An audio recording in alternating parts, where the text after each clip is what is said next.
bring in Wisconsin Congressman Sean Duffy. He's a Donald Trump supporter. He also won his bid for re-election last night. Congratulations, my friend. Good luck in your new term. Hey, thank you, Chris. It's great to be on with you this morning. So, you whooped up on your opponent last night. Donald Trump has a big and maybe even a more big mandate at the end of all the counting. We still don't have Minnesota, Michigan, and New Hampshire tallied completely. The popular vote just about divided. Clinton even a little bit ahead now. So you got a divided situation. You have to figure out how to come together.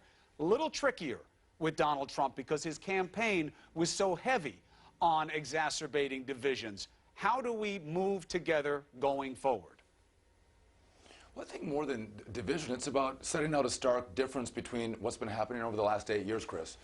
He was talking about truly, fixing health care. How do we secure our border? Issues that I think a lot of Americans tapped into and agreed with. But moving forward, what I saw when I came in 2010 is if you think you can just have one party rule in Washington or in state government, it never works. You have to bring the other side in, and you have to work together on common purpose. And if you look at the way this is going to be structured in Congress, yeah, Republicans are going to keep control of the House and the Senate. But in the Senate, the way the rules work is you need 60 senators to pass most bills. And so whether it's going to be, 7 or 8 senators, 9 senators that are Democratic are going to have to buy into what Republicans are trying to move through the House, the Senate, and to Mr. Trump's desk. And that means you have to work together to get common purpose, common buy-in, if you're going to move the country forward. And if you go my way or the highway, you will see Republicans have a historic loss across America in 2 years from now.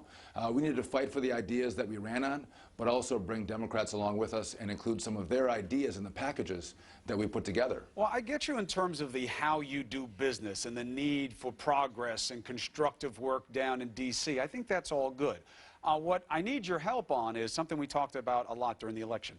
I would often come to you with what Trump was saying and the anxiety it was calling, and you would constantly wave me off and say, look, man, I don't agree with everything that Trump says, but this is the campaign and it's an ugly time. Let's see what happens when it's over. So what is your message to those who are afraid this morning? Again, you got over half the country in the popular vote went against Trump. What do you say to them who feel they're on the outside, they're excluded, they're on the list, they're in the swamp? What do you say to them? Well, first of all, it was a tough race, and mean things were said on both sides of the aisle. And had the race gone the other way, half of the people would have disagreed with Mrs. Clinton. And so, as we look forward, we know these races are rough and tumble, and mean and hard things are said. It always happens. But then once you win, you have to get about the business of governing, and governing means bringing other folks in to move the country forward. And I think Mr. Trump understands that and will do it. And hearing Kellyanne on your show just in the last segment, I think one of his top advisors understands that very well. But that doesn't mean, Chris, that you don't fight for the things that you ran on. I mean, I do think, as Mr. Trump said, to have a country, you do have to have a border. Sure. That doesn't mean you have to check in your compassion and your heart. You still have a heart, but you want to secure it. We want to crush ISIS, take the fight to them instead of bringing the fight over here. All ideas that I think half of America has said we agree with. And I think the biggest message here is President Obama tried to sell America on a bigger government. Some might argue a more collectivist government. And I think wholeheartedly in this cycle, America said, that's not the right path forward for us. We think we get more opportunity, better wages, more upward mobility if you have a more American-style free enterprise system. And I think that's the big message coming out of tonight. Let's reduce the size and the influence in our lives of our government, and let's look back to the American people with still a government in our life, but more limited, but letting families and people and small businesses run their lives the way they see fit without this nanny state looking over their shoulder trying to manage their lives for them. True. And I think that's the real message that comes from Donald Trump. True, but look, what has people anxious isn't the, wow, which tax plan are we going to go with? How is this going to work economically in terms of our jobs engine?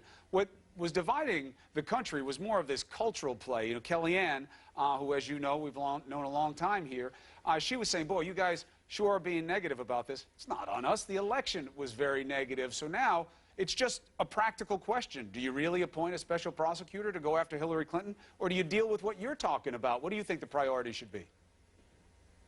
Well, listen, I think the priority should be what the main themes of the campaign were. That was one of them. They chanted, lock her up. at all the rallies like the last dude. month. Do you deliver on that, Well, or do you listen, do what you're saying?